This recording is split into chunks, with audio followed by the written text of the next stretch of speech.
आजकल जो एक आध्यात्मिक गुरु हैं, आजकल उनका बोलबाला चल रहा है। उनका नाम है सद्गुरु जग्गी वासुदेव।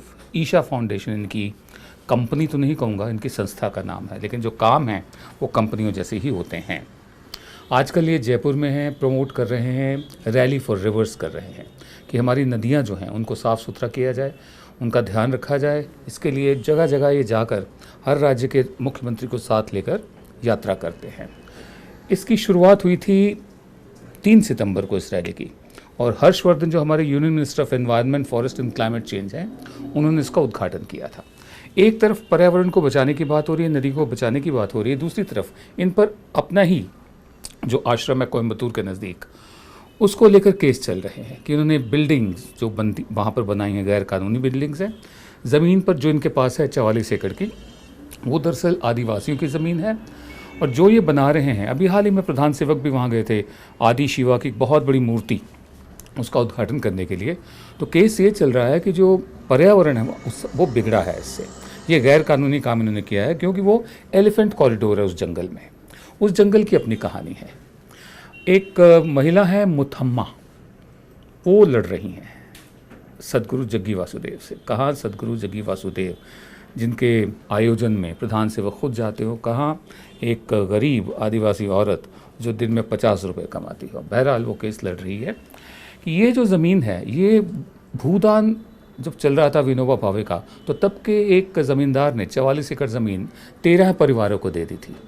13 आदिवासी परिवारों को पट्टा उनके नाम कर दिया था। पट्टा तो उनको दे दिया गया, लेकिन ज़मीन का पोजीशन जो होता है, मिल्कियत जो होती है, वो मिल्कियत इनकी है, लेकिन जो पोजीशन होता है, कब्ज़ा होता है, वो इनके पास नहीं आया। ये गरीब लोग वहाँ काम करते थे, जंगलों में जाते थे, शिकाकाई, आंवला, दूसरी जड़ी बूटियाँ खोज के लाना, जो इनकी सदियों पुरानी जानकारी थी, आदिवासी कबीलों की जानकारी थी, उन चीज़ों के बारे में वो लाना, इससे इनकी रोज़ी रोटी चलती थी। धीरे धीरे सरकार के हाथ इन पर आने शुरू हुए, जंगल में जाना इनका बंद हो गया। तो आश्रम जो है ये जग्गी वासुदेव वाला, इसने इन आदिवासियों को शरण में ले लिया अपनी, और इनको भेजना शुरू किया, साथ में अपने लोग भेजने शुरू किए जंगल में। एक दफ़े जब आश्रम के लोगों ने ये विद्या जान ली, ये जानकारी हासिल कर ली, जो सदियों पुरानी आदिवासी जानकारी है कि कौन कौन सी जड़ी बूटी क्या क्या कर सकती है, इनको बाहर कर दिया गया। ये केस चल रहा है और हाई कोर्ट के एक जज हैं, उन्होंने भी इस केस में दखल दिया है।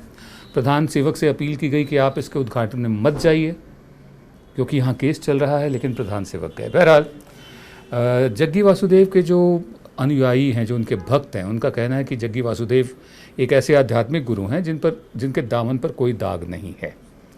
ये जो हमने आपको कहानी सुनाई है, ये इसलिए सुनाई है कि ये जो 44 एकड़ ज़मीन है जिस पर आदि शिवा की मूर्ति बनाई है, जिसका उद्घाटन प्रधान सेवक ने किया है, इसके लेकर विवाद जारी है, केस चल रहा है। और दूसरी तरफ ये नदियों की भिलाई की बात हो रही है। तो बहुत से लोगों का मानना है कि जहाँ जहाँ नदियों का जिक्र हो रहा है, जहाँ जहाँ ये जा रहे हैं, वहाँ पर ज़मीन का भी कुछ ना कुछ होगा ज़रूर।